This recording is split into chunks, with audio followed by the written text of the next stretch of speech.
Muy buenos días. Hoy nos encontramos en el programa Tribuna Histórica, programa de la Academia de Historia de Palmira. Hoy tenemos como invitado muy especial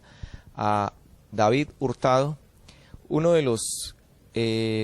las personas que es miembro de la Academia y forma parte de ese proceso de estructuración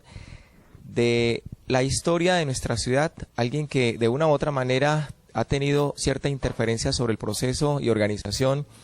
de esos elementos históricos que sirven para la formación de todos los palmiranos y los colombianos. Hoy esperamos despejar algunas dudas y dar una introducción sobre la batalla de Boyacá,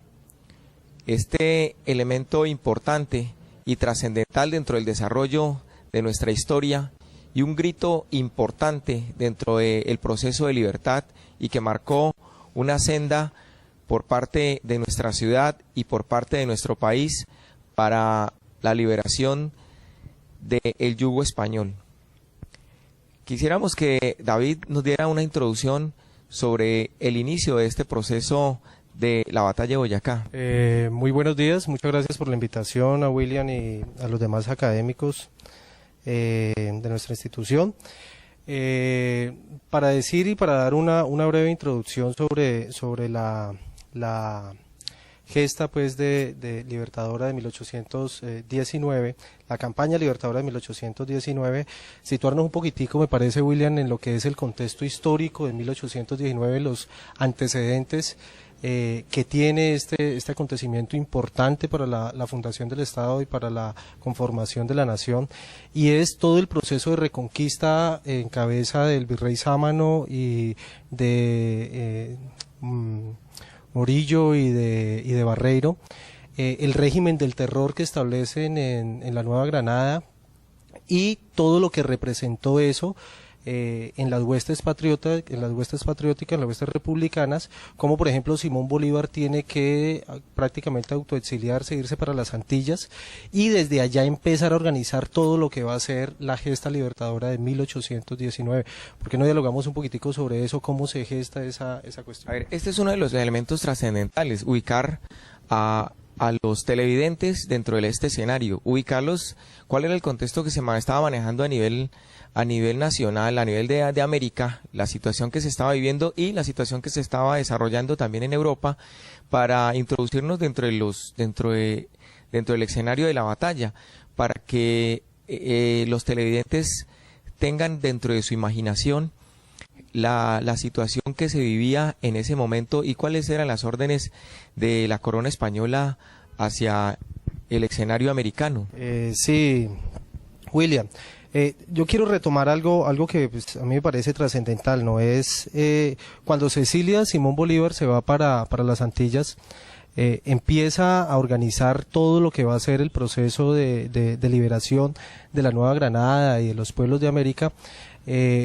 Eso me parece importante porque es allí en donde se empieza a concebir la estrategia, en donde empieza a salir el genio de Bolívar como un gran estratega militar, como desde el Caribe, posteriormente desde Venezuela, cuando se va a reunir en carta que le envía a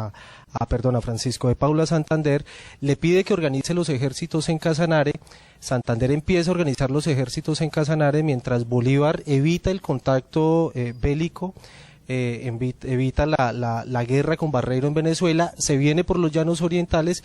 se reúne en Casanare, específicamente en Tame, con Francisco de Paula Santander. Francisco de Paula Santander ya había tenido la oportunidad de organizar un ejército que, según la documentación y los relatos que hay de la época, cerca de 2.000 combatientes llaneros, en unas condiciones, pues usted sabe que los abastecimientos, el sistema de abastecimientos que tenía el ejército patriota, pues era bastante deficiente por las condiciones históricas en las que se encontraba. Entonces empieza a organizar todo este proceso, los militares. Aparte de eso, Bolívar pues arranca desde Mantecal, si no me falla la memoria, creo que así se llama, Mantecal, y empieza su recorrido hasta que se encuentra en Casanare con Santander, y ahí en Santander ya viene, aparte de eso, Bolívar da también la orden a a los Bravos de Páez de que se vayan un poco hacia la parte del Valle de Cúcuta para distraer a las tropas reales y le dejen la parte de acá oriental y meseta cundiboyacense de alguna manera libre para que ellos puedan entrar hacia los Andes de la Nueva Granada. Ese es uno de los elementos trascendentales del escenario que se estaba viviendo en el momento, en un escenario nacional, pero de pronto lo que para nosotros situarnos, por ejemplo, la influencia que prendió ese fervor por parte de los patriotas, era la presión que existía en el momento, la presión de los altos impuestos, la falta de participación dentro de los cargos públicos, el monopolio tan grande que se tenía por parte de la corona española sobre la parte de la comercialización y la distribución de los diferentes productos. Estos elementos, sumado al proceso de la independencia de los Estados Unidos, dicha influencia pues tenía unos antecedentes grandes como los de 1810, pero el antecedente que un país, un territorio, las 13 colonias norteamericanas, como sin un combate fuerte y sin tener que librar unas batallas, se logra liberar de una potencia mundial como es Inglaterra. Entonces esto se convierte en un ejemplo también trascendental. Teniendo en cuenta también la Revolución Francesa, esas ideas de libertad, de fraternidad, de igualdad, son los que se suman y empiezan a dar herramientas y pensamiento totalmente distinto. Observamos también que dentro de ese escenario, de esa proclamación de los derechos del hombre y del ciudadano, esos procesos que se enmarcan son trascendentales y son fundamentales en el pensamiento de los neogranadinos, y ven cómo la gente de Estados Unidos, a partir de la creación de una constitución, ven que ellos también son capaces de gestar ese tipo de actividades. Entonces, aquí de pronto, dentro de ese escenario, ¿qué otro podríamos enmarcar en la parte internacional o el fenómeno que se estaba viviendo a nivel global? Sin duda alguna, todo el movimiento de la Ilustración, pues me parece que sobre todo en la parte de las élites va a jugar un papel importante. Hay que recordar que muchos de los criollos que participaron en esta gesta emancipatoria era gente que pertenecía de una u otra manera a las élites y era gente que había tenido la oportunidad de estudiar y de formarse a partir de las ideas de la Ilustración. Entonces, lo que tú decías ahora, toda la idea de libertad, la idea de la autonomía, la idea de la razón, concebir la forma de organización social de una manera diferente a como lo había establecido la corona española durante 300 años, sin duda alguna eso jugó un papel trascendental, y darle además la posibilidad de nombrarse los sujetos dentro del territorio nacional como ciudadanos también es algo importantísimo, aunque el concepto de ciudadano, como todos lo sabemos, fue un concepto de todas maneras limitado para ese entonces, pero de todas maneras denotaba un cambio, un corte histórico en la formación de la organización social al interior de la nación. Entonces me parece que el concepto de Ilustración y todo lo que viene del siglo de las luces con la Revolución Francesa, que tú lo recoges un poco también con lo de los Estados Unidos, y que va a repercutir después en las gestas de independencia o en la independencia de los demás países latinoamericanos, es fundamental. Eso en el contexto internacional. En el contexto nacional, me parece que es importante plantear también, primero, la separación política que se da en 1810, la fundación de la Primera República, pero también el proceso de reconquista, donde cuando mandan, lo que decía ahora, al virrey Sámano, a Pablo Murillo y a Barreiro, a tratar de pacificar todo este territorio y a tratar de volver a ganar estos territorios que había perdido la corona española y tenerlos bajo su dominio y bajo su poder. Todo ese proceso me parece que va a jugar también un papel importante, porque ese régimen del terror que se instaura durante cerca de 4 años, más o menos 1815, 1819, va a ayudar a que la misma población se sensibilice un poco y se ponga de parte de las huestes patriotas, porque ya habían visto la experiencia de la Primera República. Me parece que sería importante también que profundizáramos un poquitico en lo que estaba pasando acá a nivel nacional con la Primera República y este periodo de reconquista. Allí lo que enmarcas, David, cuando estás enmarcando el escenario de las vivencias que se gestaron en el escenario nacional, hay que tener en cuenta, y lo que tú decías, lo colocan como el proceso de reconquista. La reconquista no fue o el espacio pacificador del señor Pablo Morillo no es el pacificador que venga como un santo a decirles o a conversar simplemente, a decirle, bueno, ustedes se rebelaron contra la corona española, ahora necesitamos que vengan y simplemente vuelvan a jurarle fidelidad al rey, a todo y al pago de los impuestos y a todo este tipo de actividades. No, vinieron fue fue una arremetida total en la cual a doblegar y acabar con las instituciones que de pronto que se habían creado con los cabildos provisionales y las juntas de gobierno provisionales que se habían establecido en las diferentes regiones, y la idea era arrastrarlos a sangre y fuego. Con las tropas realistas era el espacio de aniquilamiento, y por eso en el escenario local se le conoce como el régimen del terror. Era aquellas personas que habían estado en contra de la autoridad realista, era aniquilación. Por esto observamos dentro de todo lo que se viene a dar el espíritu aún mucho más grande, lo que se denominó la patria boba, las luchas de intereses a nivel regional y las luchas por el establecimiento de un gobierno centralista pasaron a un segundo plano, porque este proceso de reconquista fue el derramamiento de sangre en toda la parte de la Nueva Granada y en todo el territorio de América, donde se presentaron levantamientos y el desconocimiento de esa autoridad. Entonces aquí es bueno tener en cuenta que ya ese espacio de intereses que se vivieron después de 1810, ese espacio de intereses lo dejaron a un lado, y aquí se presentó fue una unidad en todo ámbito, porque aquellos que estuvieron y apoyaron al rey y que en un momento determinado no estuvieron de acuerdo con la creación de las juntas de gobierno, y cuando vieron que sus familias, sus hijos o algunos mestizos y algunos criollos de cierta tradición de la parte aristocrática que estuvieron encabezando el proceso en contra de las autoridades, fueron arremetidos y fueron sacrificados y fusilados, eso hizo que las esposas, sus familiares, se levantaran en armas y se levantaran con todo el espíritu, y así no solamente tener el armas, compraron fusiles, compraron todo tipo de armas, y de su momento las importaron, las trajeron acá, llevaron a sus esclavos, llevaron a los parceros, llevaron a mucha gente a involucrarlo dentro de la guerra. Sus esposas, las esposas sirvieron de punto fundamental para invocarlas, y por eso es que el ejército se nutre, y el ejército libertador está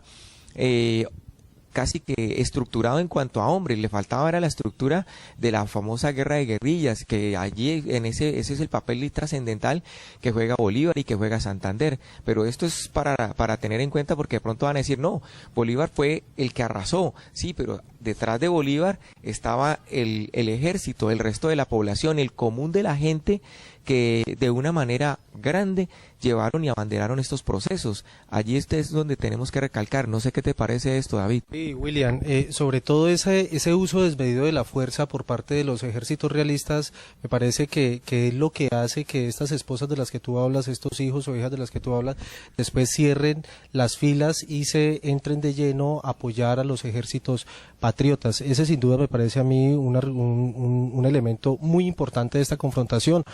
toda vez que nosotros tenemos que tener en cuenta que los ejércitos patriotas eran ejércitos que carecían totalmente, digamos, no totalmente, pero sí en buena parte de presupuesto para alimentar sus tropas, para armar sus trotas, para tener todo la organización en términos de la logística. Eso es lo que a la postre me parece a mí, al menos en el combate del Pantano de Vargas y en la batalla del Puente de Boyacá, lo que le va a dar sustento a las fuerzas patriotas y lo que las va a hacer llegar a tener una victoria concreta y después poder acceder a Santa Fe. El apoyo del pueblo, el apoyo de las comunidades vecinas a estos territorios, en especial la comunidad de Socha, que a propósito de lo que tú hablabas ahora de las hijas y de las esposas y demás, cuando se dan cuenta que las tropas de Bolívar pasan el páramo de Pisba, y bajan a la meseta cundiboyacense, se dan cuenta que vienen totalmente harapientas, con las ropas rasgadas totalmente, vienen sin provisiones. Muchas de las vacas que traían como raciones se han quedado en ese camino porque no han podido soportar el paso por el páramo. Vienen entonces sin alimento, vienen casi semidesnudos y demás. Entonces el cura alcalde de Socha organiza una especie de fiesta ahí en su pueblo y le da la orden a todas las personas que están ahí en la fiesta que dejen todo lo que no estimen ellos necesarios para devolverse a sus casas. Casi que deja a la población, al menos esto es lo que nos dice el relato, deja a la población en su ropa interior, los manda para su casa y todo lo que ellos pueden dejar ahí, sacos, abrigos, ruanas, sombreros, alpargatas y demás, es llevado después a donde están las tropas patriotas, los ejércitos patriotas, y con eso es que ellos logran suplir en buena medida todos los malestares que habían tenido con el tránsito por el páramo de Pisba. Entonces, ese elemento de lo social me parece que es un elemento fundamental en esta campaña libertadora y me parece además que es un elemento también fundante de lo que es nuestro Estado-Nación. Pero es un elemento que sale de lo que tú hablabas ahora y es del uso desmedido de la fuerza. Cómo a partir de ese uso desmedido de la fuerza de los ejércitos realistas se logra convocar la solidaridad de los habitantes del territorio granadino para que apoyen de una u otra manera a las huestes patriotas. Ahí, por ejemplo, me parece a mí que la Iglesia Católica juega un papel fundamental. La Iglesia Católica desde el púlpito, cómo empieza, bueno, no digamos que la Iglesia Católica, porque la Iglesia Católica sería una generalidad, sino de hacer una división entre lo que es el clero alto y el clero bajo, sobre todo el clero bajo, los que no gozaban de esos beneficios que la corona española había dado a ese clero alto, que de pronto estaba en los obispados o que estaban los puestos de mayor jerarquía, sino el cura, el párroco exactamente, los misioneros y demás, cómo empiezan a jugar ese papel importante de empezar a legitimar una lucha por la libertad, más allá de que se estuvieran apartando totalmente de las decisiones del rey, que en buena medida era la autoridad en este territorio, no solamente la autoridad política, sino también la autoridad religiosa. Entonces, la Iglesia también juega un papel importantísimo ahí en ese proceso, o lo que nosotros conocemos como el bajo clero. No sé si quisieras profundizar ahí un poco más, William. Sí, en esta parte los misioneros, por ejemplo, si nos remontamos a la parte de los Santanderes, por ejemplo, en la parte de Barichara, el párroco de su momento es aquel que había desde el púlpito estuvo exaltando, y recordemos que Barichara fue el centro de operaciones, o como le dicen algunos, fue el cuartel general de adiestramiento y de las guías que tuvo Bolívar. Desde allí fue donde se trazó varias o sea, la campaña y las estrategias militares que lanzó Bolívar, las planeó y las organizó desde Barichara, que ese era el sitio o el destacamento militar más importante que se tenía en su momento. El párroco de San Gil, tenemos por ejemplo acá el párroco de lo que tú hablabas, de Socha, de Cómbita, el párroco de la parte de lo que nosotros llamamos la parte de Egipto, de Suba, o sea, eran misioneros que estaban trabajando con las comunidades, pero estuvieron alentándolas y llevándolas, o sea, casi que diciéndoles, hay que participar para que podamos tener un elemento de librarnos de lo que de pronto veían ellos, se les estaba coartando una serie de derechos y las injusticias que se cometieron por parte del ejército español, viendo cómo en el parque, por ejemplo, en las plazas principales se asesinaba, se fusilaba a muchas personas que habían participado dentro de este escenario. Y si nosotros, por ejemplo, nos remontamos acá, vemos también cómo también tuvimos un apoyo, el apoyo que tú mencionas, y que damos en el escenario internacional. Vemos el apoyo de Inglaterra. Inglaterra subsidió, envió dineros y enviaron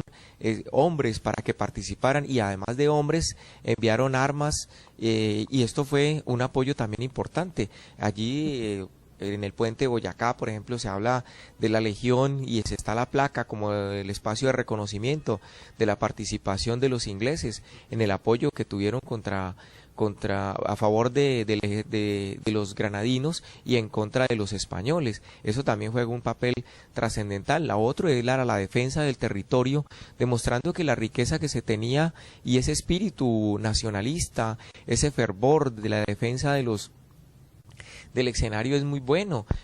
Aquí también hay que reconocer que algo que aparece en el momento es una insignia, la insignia que se había presentado, y es la creación de ese tricolor colombiano, el espacio del surgimiento de una bandera, defender un color, así como los españoles traían sus banderas y sus estandartes. Aquí también se creó un símbolo, y ese símbolo es nuestra bandera, que hoy nosotros la izamos con mucho orgullo. Es parte de esa leyenda y de ese mito y de ese gran escenario que nosotros hoy tenemos dentro del proceso de independencia. Sí, a propósito de esos elementos, William, es preciso recordar a uno de estos historiadores que han tratado el tema del surgimiento de la nación, Benedict Anderson. Él plantea la necesidad de imaginar la nación y la necesidad de imaginar la nación a partir de estos mitos fundacionales. Me parece que lo que se celebra el 7 de agosto es justamente eso, ¿no? El mito fundacional de nuestro Estado colombiano. Sí, más allá pues de que eso ha tenido todo un devenir histórico y demás, pero ese es como el mito fundacional, se podría decir que es casi el origen o lo que da origen, ¿sí?, a la organización social que nosotros tenemos en la actualidad, más allá de todos los inconvenientes que se hayan podido tener, sobre todo después de 1832, cuando se disuelve la Gran Colombia y demás. Entonces, todos esos elementos simbólicos, sobre todo, ¿no?, simbólicos, son los que empiezan a construir la nación. En este caso, la batalla del puente de Boyacá me parece que más que una batalla así pues elocuente, grandiosa o majestuosa, es la parte simbólica la que interesa ahí, porque al final no fue una batalla grande pues como se pudieron suceder otras, por ejemplo Waterloo, o las que se pudieron haber sucedido durante el siglo XVII, o inclusive las que se presentaron en Norteamérica. Es una batalla relativamente pequeña, pero que en términos de lo simbólico, ahí es donde tiene su verdadero peso, ¿no? Y es la conformación, a partir de ese acontecimiento, la consolidación de la emergencia de un nuevo Estado, que es el Estado-Nación, que hoy lo conocemos como Colombia, pero que para entonces era la Nueva Granada, y la conformación posterior de la Gran Colombia. Entonces, estos elementos me parece que también es importante resaltarlos ahí. A propósito de lo que tú hablabas ahora de la participación del clero y de la religión, es importante también recordar los sermones patrios, ¿no? Todos aquellos sermones que se dieron sobre todo en la parte de Santander y en la parte acá de Boyacá, de cómo a partir de la Iglesia Católica se estaba legitimando ese acto. Y es que hay que recordar, aún hoy nosotros tenemos una sociedad que está anclada fuertemente en los valores religiosos, sobre todo los que provienen de la Iglesia Católica. Entonces era muy importante para la época tener la legitimidad de aquellas personas que representaban la autoridad religiosa o la autoridad de Dios en este territorio. Por eso me parece, y vuelvo a resaltar, que el papel de la Iglesia Católica, de ese bajo clero, fue fundamental en este proceso, y de ahí deviene en buena medida también, aparte de lo que hablábamos ahora del uso desmedido de la fuerza, todo ese apoyo popular que se vio durante la campaña libertadora de 1819. Mira aquí cómo vamos jugando también, William, con estos elementos simbólicos, ¿no? La batalla del puente de Boyacá, un elemento simbólico porque es la que va a abrir el paso para que las tropas patriotas o los ejércitos patriotas puedan ingresar a Santa Fe, y Sámano va a tener que emprender la huida con todo su corte pues o toda su burocracia la que tenía aquí. Calzada, entre otras personas, va a venir acá a la parte del sur, va a estar por acá por Popayán y va a pedir apoyo de Quito. El capitán general de Quito, se me va el nombre en este momento, el capitán general de Quito, va a mandar una comisión o unas tropas para acá, para el territorio. Van a hacer batalla mejor o van a tener pelea mejor con las huestes patriotas que venían también bajando ya desde Santa Fe a ocupar estos territorios de aquí, y aquí muy cerca a Buga van a ser derrotados. Por lo tanto, a Calzada le va a tocar que abandonar Popayán y se va a tener que retirar hacia Pasto. Entonces, es esa la importancia que yo veo de la batalla del puente de Boyacá. No fue una gran batalla en términos militares y demás, pero en términos simbólicos, por lo que significó la batalla del Puente de Boyacá, me parece que ha trascendido la historia y por eso hoy en día nosotros estamos a punto de celebrar un aniversario más de este gran acontecimiento histórico. A ver, eso es importantísimo, la parte que tú estás mencionando, donde se juega un papel fundamental, y ese papel lo reflejamos porque de pronto lo tenemos, lo del Puente Boyacá y la batalla del Pantano de Vargas son batallas generadas en donde son golpes en la capital, en Santa Fe, o sea, en la parte donde se derrota el ejército, digamos, el ejército realista que tenía su mayor fortaleza allí y que estaba concentrado, sus más altos dirigentes y sus más altos comandantes estaban centrados allí. Entonces, esto significó también un elemento importante, pero no podemos dejar de un lado que hacia los otros territorios, hacia la parte de acá, nuestro territorio en la parte del suroccidente, fue algo que no podíamos dejar de un lado. No lo podíamos dejar, ¿por qué? Porque sabemos que sobre nuestro territorio aquí, por ejemplo, para el caso de la Reconquista, que se generó para 1816, por ejemplo, cuando es asesinada Dorotea Castro, fusilada en el parque con Josefa Costa, y cuando lo que se presenta en el Puente del Humilladero hacia 1811, son elementos que lleva a cómo la arremetida que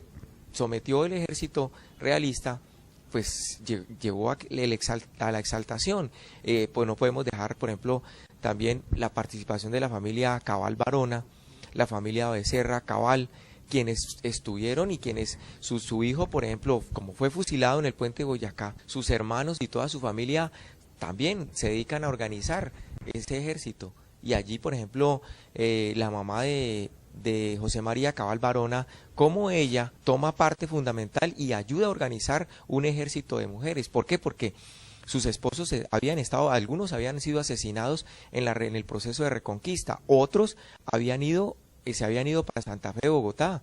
y la ciudad y las casas, las haciendas estaban casi que desprovistas. Entonces esto llevó a que ellas se organizaran y tendieran un contingente que hasta ahora yo no conozco, y en varias consultas que he hecho no conozco en ese proceso que se hubiera gestado un contingente de mujeres. Ese contingente de mujeres, de 80 mujeres que se organizaron, 80 damas de alcurnia, de la nobleza, de los mestizos, de los criollos de Llano Grande, se organizan. ¿Y qué hacen? Cuando lo que tú mencionabas ahora, cuando en la parte de Buga se dan cuenta de la arremetida que se viene generando, y Tascón y Riscote, que estaba en Buga y lanza su huida para salir hacia Popayán, no arrima acá a Llano Grande, sino que busca la salida, y para los lados de Papayal, sobre esa zona donde hoy más o menos tenemos pues la hacienda Papayal y lo que conforma lo del barrio, casi las entradas sobre lo que corresponde al barrio Sembrador, sobre esa zona, allí, ¿qué hacen ellas? Simplemente le tienden una emboscada y acaban con esos 200 hombres con los cuales venía Tascón y Riscote. Eso es un hecho trascendental, y con eso se aniquila porque toda esta parte de inmediato queda libre. Y allí, al quedar libre, pues eso es una gran moral, y la noticia corre hacia Santa Fe de Bogotá y corre hacia donde estaba Bolívar, en la parte de Boyacá, donde había centrado el espacio de operaciones y de relaciones al espacio militar. Además, la noticia corrió rápido hacia Santa Fe de Bogotá. ¿Por qué? Porque es que de este lugar había gente participando. De aquí se enviaron 6 cañones, se enviaron cada cañón, lo enviaron con aproximadamente 10 hombres, y allí un hacendado o 2 hacendados de estos de la gente de Llano Grande participaron y llevaron al escenario para fortalecer aún más las tropas patriotas. Y es que mire lo importante de ese acontecimiento de la batalla del Puente de Boyacá y del Pantano de Vargas, William, cómo inmediatamente emprende la huida Sámano. Otras provincias, sus gobernadores van a estar también en fuga. por todo el temor que genera ese acontecimiento. Es que la entrada de Bolívar a la ciudad de Santa Fe es simbólica y es muy fuerte también en la parte política y en la parte militar. Es que va a llegar casi que a la capital del virreinato de la Nueva Granada, ¿sí? Inmediatamente en las provincias los gobernadores, al ver esa situación, ya su virrey había bajado a Honda y se encontraba en camino hacia Cartagena, donde de alguna manera se va a emplazar durante algún tiempo. Inmediatamente algunos gobernadores de algunas provincias van a empezar a salir. Al final de la batalla del puente de Boyacá van a quedar libres 8 provincias: la provincia de Santa Fe, la provincia de Tunja, la provincia de Socorro, Pamplona, la provincia de Neiva, la provincia de Mariquita, Antioquia, Chocó y gran parte de lo que era la provincia de Popayán, ¿sí? Entonces es importantísimo reconocer en ese acontecimiento de la batalla del puente de Boyacá, la entrada posterior de Bolívar a Santa Fe de Bogotá, toda la carga simbólica que eso tiene y lo que eso va a producir, nada menos y nada más que la liberación de estas provincias que en buena medida son gran parte del territorio nacional, como un acontecimiento militar que, vuelvo y repito, no fue de una grandiosidad, pues así pues como para resaltar, pero que en la parte simbólica nos va a dar todo este proceso de independencia que mantenemos hasta el momento, William. Allí lo que tú mencionabas, estas provincias, por ejemplo, el caso de Antioquia, la participación de Antioquia y la arremetida que se lanza sobre esta zona y sobre la parte del Chocó, ¿por qué es interesante? Porque es que era controlar la producción y las exportaciones de oro, era quitarle lo que se iba a exportar, y eso servía como herramienta fundamental. ¿Para qué? Para fortalecerse económicamente y recuperarse de la inversión que se había hecho en el momento. Entonces era quitarle antes que, o sea, como se estaba generando la derrota, era quitarle e impedir que ellos se fueran con una cantidad de oro bastante grande que estaban realizando la exportación, que estaban a punto de sacarla. Por eso, por ejemplo, la toma de Honda fue importante, porque era el punto de partida sobre el cual ellos iban a salir y se buscaba algún elemento de huida. Y la parte de Chocó, lo mismo que se ingresa por la parte del Baudó, e impedir, y lo de la parte de Antioquia, el sitiar, y era detener la salida de esas mercancías y que esas mercancías quedaran acá para que se pudieran comercializar con el gobierno inglés. Y allí está una de las estrategias, por ejemplo, y la influencia que se tiene de los ingleses. Los ingleses sabían cuáles eran los elementos de producción, sabían cómo estaban, y el interés de ellos no era participarnos y apoyarnos, sino poder que se siguiera un vínculo comercial y aprovechar esas mercancías que se estaban dando en su momento. Y ese es uno de los elementos vitales, porque era alimentarse del espacio de producción y evitar la salida de esas mercancías. La otra parte es que hasta el punto medio de la parte del suroccidente, llegando hacia Popayán, pues no se pudo controlar la salida de algunas mercancías por este lado, porque sabemos que había alguna resistencia, alguna aceptabilidad por parte del sector sur, porque todavía se tenía la influencia y la creencia del rey y seguir la fidelidad. Entonces se jugó un papel, digamos, importante, y allí, por ejemplo, para la gente del sur, de pronto el remoquete que hoy le colocan a la gente, colocando el señalamiento y el epíteto que le colocan a la gente, diciéndole que los nariñenses, con la cantidad de chistes hacia ese señalamiento, pues ya iban a decirle que son brutos o que son bobos. Pero ese señalamiento viene con un remoquete que la gente hoy lo toma como chiste, pero viene simplemente porque no estuvieron de acuerdo o no apoyaron en su momento la participación para liberarse de España, sino que ofrecieron resistencia a la parte de los patriotas, y esto causó ese remoquete. Y mire, llevamos varios años, vamos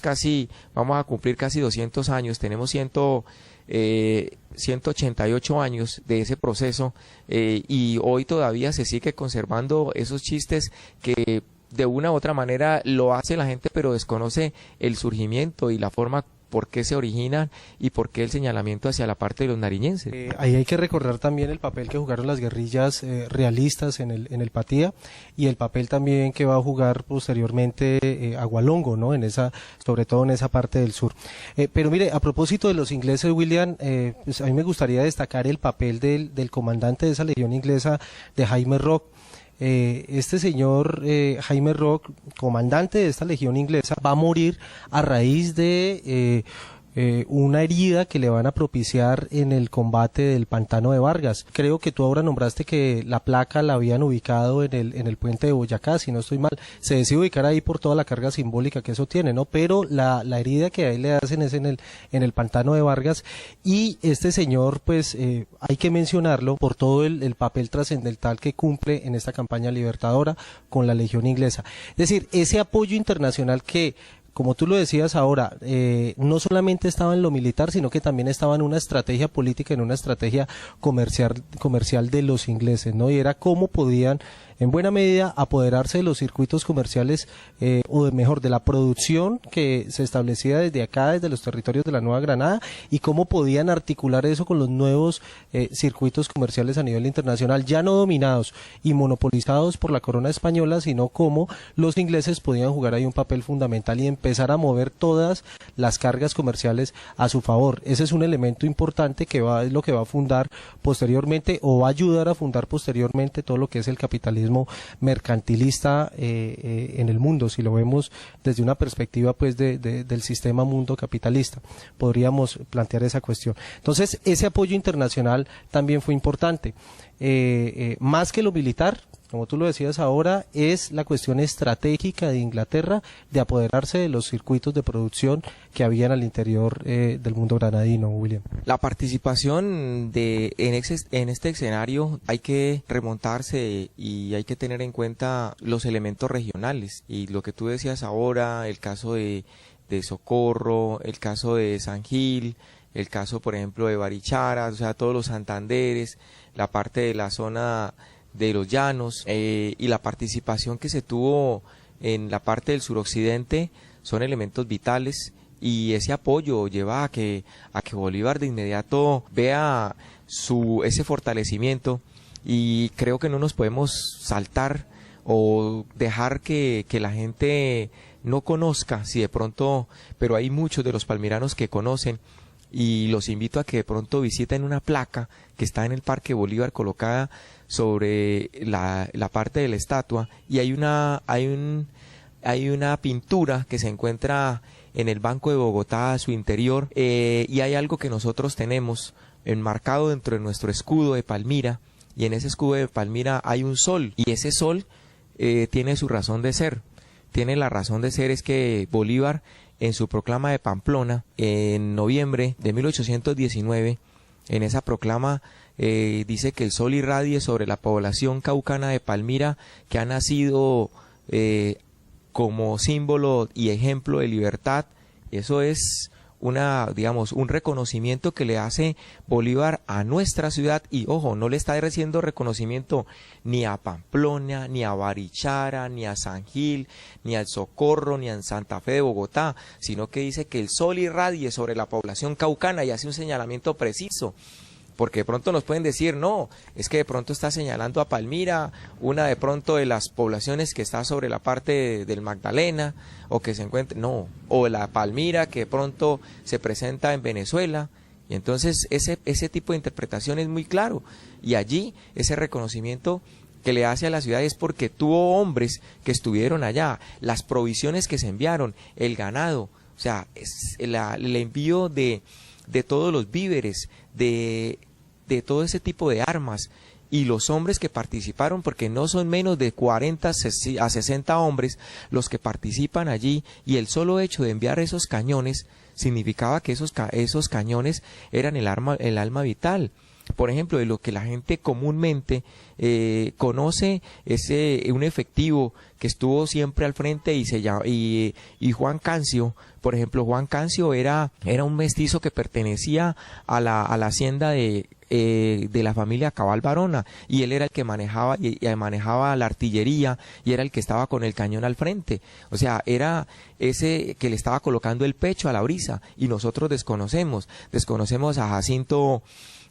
otro de los que manejaba el estandarte, que pertenecía y que era un esclavo que manejó la familia Salcedo, y que lo fue enviado también para manejar el cañón. Entonces, este tipo de personas que estuvieron allí, y algunos que estuvieron en la retaguardia, formaban parte de los ejércitos, o sea, de la participación que tuvo de Palmira, el llegar simplemente con una recua de 40 mulas y llegar con unos 60 caballos, significaba algo muy grande y un fortalecimiento muy grande para el ejército patriota y subirle la moral y aún más el ánimo para que siguieran adelante. Esto, por ejemplo, cuando Bolívar lo recibe, significó, cuando Bolívar está recibiendo esto en el mes de junio y ya él lanza una arremetida y por eso ve una posición estratégica porque está fortalecido y tiene dinero y tiene todo, casi como se dice, todo servido para lanzar la arremetida. Entonces allí no podemos olvidar este punto de partida. Es muy importante esa colaboración porque si nosotros comparamos la posición en la que se encontraban los ejércitos realistas con la posición en la que se encontraban los ejércitos patriotas, vamos a tener una gran desventaja para los ejércitos patriotas, no solamente en números, sino también en la cantidad de provisiones que tenían los ejércitos realistas. Es que los ejércitos realistas tenían todo un complejo de logística, una organización en términos de la logística que le permitía proveerse de todo lo necesario, mientras que los ejércitos patriotas, que en ese momento eran los ilegales, los que estaban luchando contra el orden que estaba establecido y que no querían que siguiera establecido por más tiempo, tenían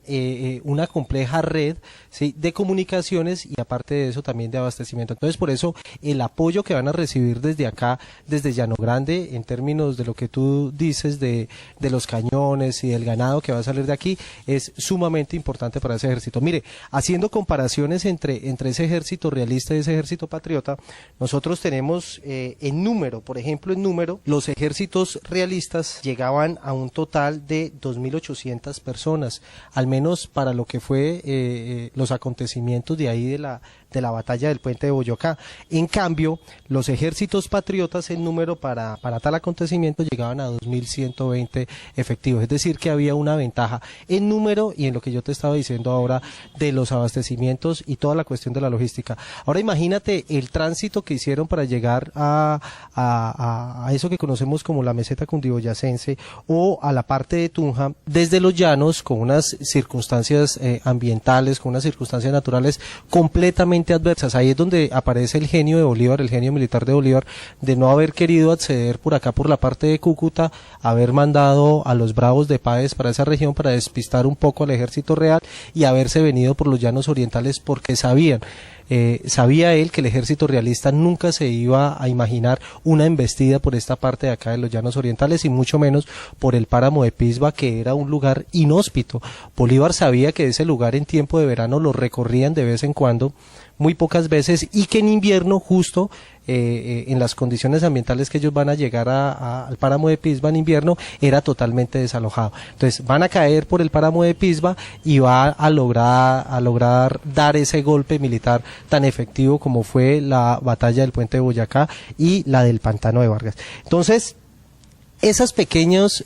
concesiones o esos pequeños apoyos que se dieron desde acá, desde Llano Grande y desde otras regiones del país, la movilización social que se va a dar para ayudar a los ejércitos patriotas va a ser valiosísimo. Sin duda alguna, eso es lo que va a la postre a marcar la diferencia entre la victoria y la derrota. Más allá de que la historia patria nosotros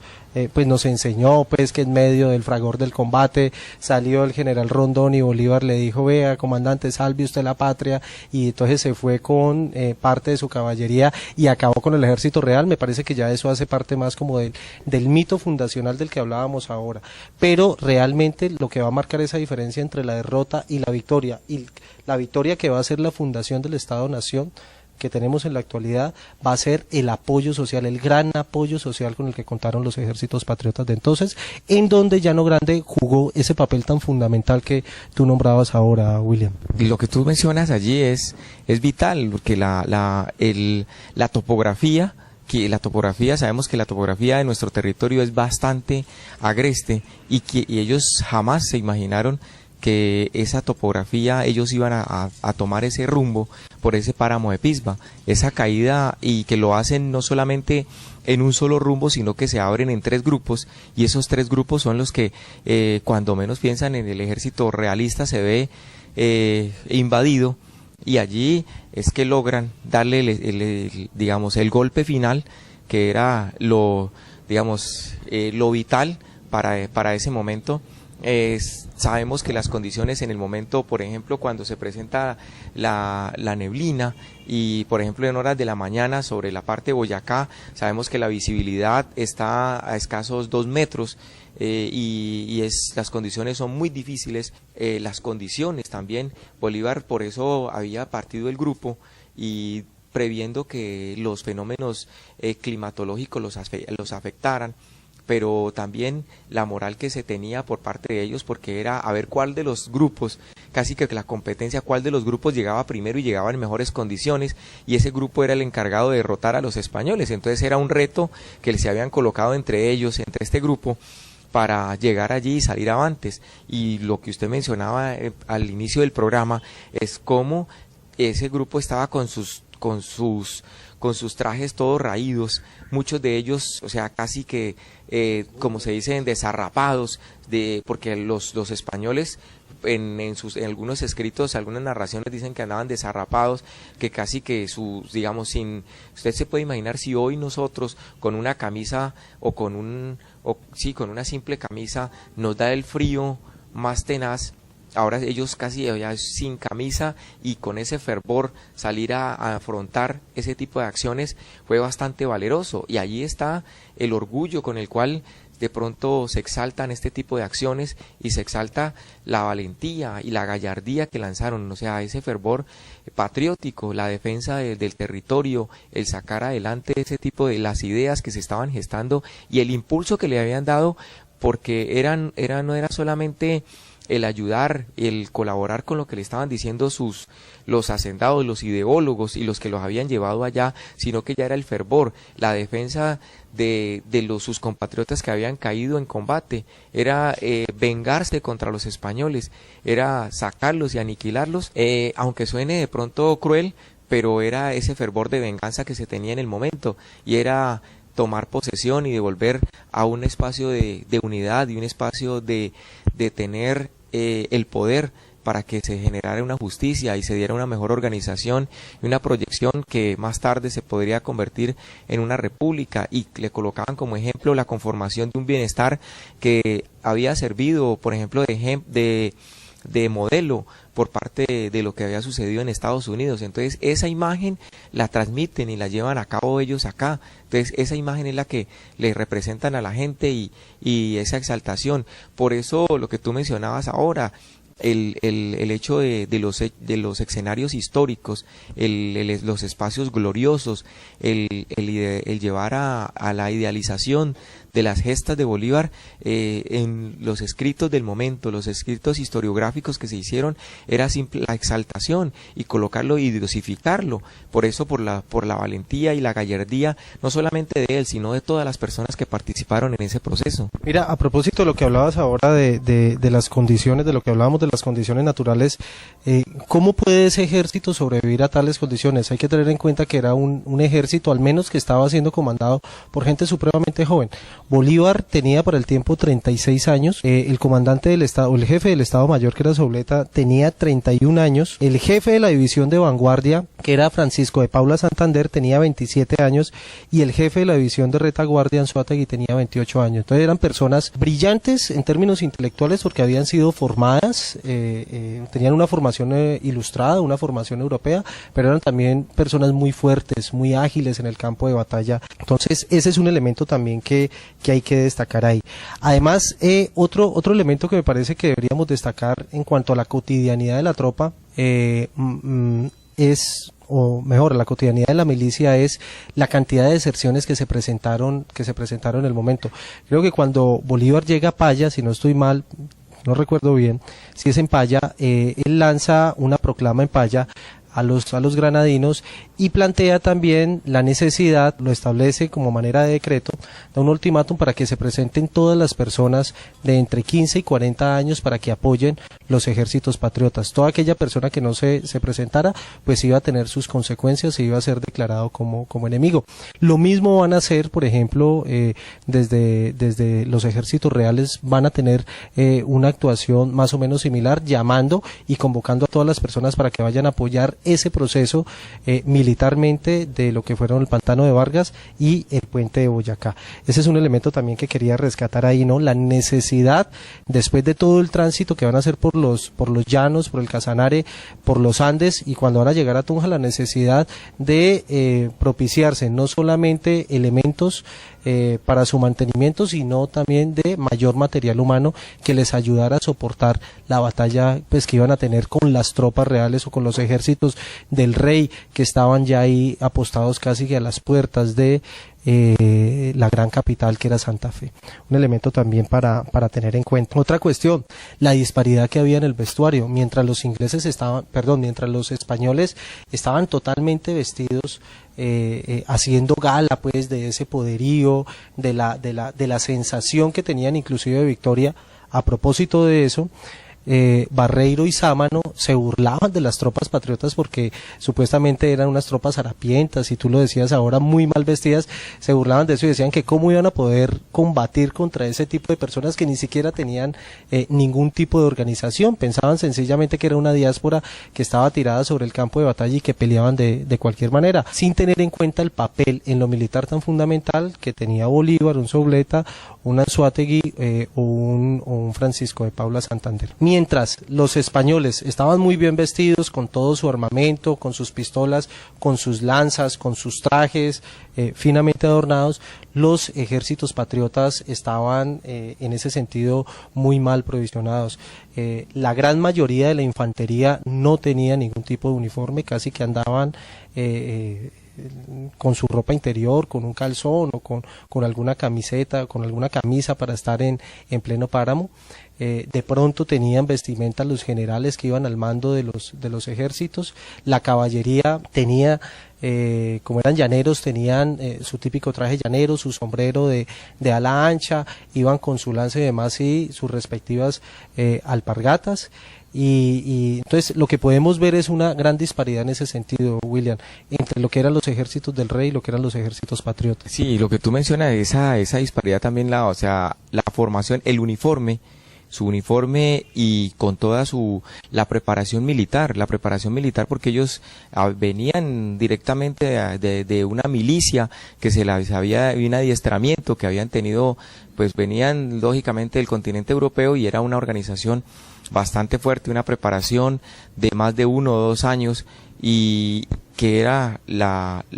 milicia que se le daba a los europeos en el momento. Y mientras que los ejércitos patriotas simplemente era la invitación que se había hecho, la voluntad que se tenía para la que la gente participara, y de resto simplemente se les enseñaba a mover el dedo, su dedo índice, para tener que disparar y simplemente mover el gatillo, o saber manejar un machete y simplemente coger el machete y defenderse, porque en muchos de los casos todos los soldados europeos tenían su fusil, su grillete, tenían sus espadas, mientras que los ejércitos nuestros escasamente algunos tenían su fusil o tenían su pistola. De resto no, los demás tenían a punta de palos, a punta de machetes, a punta de garrotes, de azadones, hasta palas, o sea, todo, hasta las mismas picas las utilizaron para enfrentarse al ejército realista. O sea, las condiciones eran, y la lucha era desigual, y entonces de esto tal vez uno de los fenómenos fue el exceso de confianza y de subestimar al enemigo, como eran los patriotas, que ahí está el fervor, la mentalidad con la cual se iba fue bastante grande, hasta los mismos caballos eran caballos que pues estaban reposados, caballos bien alimentados, mientras que los caballos nuestros, o sea, el de los patriotas, eran caballos que habían trajinado por mucho tiempo, que los tenían allí, y eran caballos que se utilizaban de carga, y eso lo utilizaron para montarlos, y de pronto lo que lo utilizaban era más de carga, mientras que los españoles todos tenían su caballo, y ellos estaban caminando era a pie, y las caminatas eran muy fuertes. Entonces una travesía a pie y enfrentarse con otros, o sea, tener 4, 5, 6 días, 8 días de camino y tener que enfrentar una batalla mientras que los otros habían estado descansando, durmiendo, y simplemente andaban en su caballo y los enfrentaban, pues la disparidad era bastante amplia. Y esto pues la subestimación fue lo que llevó a la caída por parte de las tropas realistas que no creyeron y estuvieron convencidos que ese ejército nunca los podría derrotar. A propósito de eso, hay un documento en el que está contenido ese elemento de disparidad del cual hablabas ahora de los ejércitos patriotas. Hay un documento o un extracto que selecciono de un documento de una alegoría que hace Santander sobre sus ejércitos, y quiero leer algo más o menos para que nos muestre cómo era la situación para el momento. Decía: raro era el luchador que conservaba algo de calzado, los soldados andaban casi todos sin sombrero, solo llevaban por necesaria decencia el guayuco hecho de hojas o cortezas de árboles, y cuando mataban reses se disputaban el cuero para formarse abrigos u otros enseres de vestido. Yo creo que ahí está reflejado pues ese talante de guerreros que tenían los soldados patrios y las circunstancias tan tenaces en las cuales dieron la batalla del puente de Boyacá y del pantano de Vargas. William, para cerrar el conversatorio me gustaría que planteáramos un poquitico alrededor de la importancia de la campaña de 1819 en términos de lo que es hoy el Estado y nuestra sociedad, William. A ver, hoy de pronto hemos perdido parte de esa beligerancia, del fervor, de luchar por lo nuestro, por los elementos y de rescatar y de sacar adelante ese talante que nos había caracterizado en el momento. Hoy se ha perdido de pronto esa parte de liderazgo para jalonar diferentes procesos de organización para el Estado colombiano. Se han dejado de un lado parte de ese pensamiento político, parte de ese pensamiento ideológico en beneficio de toda la sociedad. Hemos perdido ese punto de vista y de pronto hemos dejado que ciertos elementos de nuestro país sean manejados a nivel externo. Ciertas características de pronto se tomen modelos extranjeros y no se tome el modelo de las estructuras y de las necesidades que son propias y de acuerdo a las características nuestras. Esto de pronto como elemento fundamental, y creo que por hoy esperamos haberle dejado un pequeño espacio de reflexión, que la gente por lo menos tenga una visión de lo que fue esa batalla de Boyacá, del pantano de Vargas, y una reflexión sobre los elementos sobre los cuales giró, y darle un punto de partida para que la gente conozca y reconozca parte de ese proceso histórico, y que cada día podamos rescatar esas características sobre las cuales jugaron y ese fervor desempeñó un papel importante nuestro ejército patriota.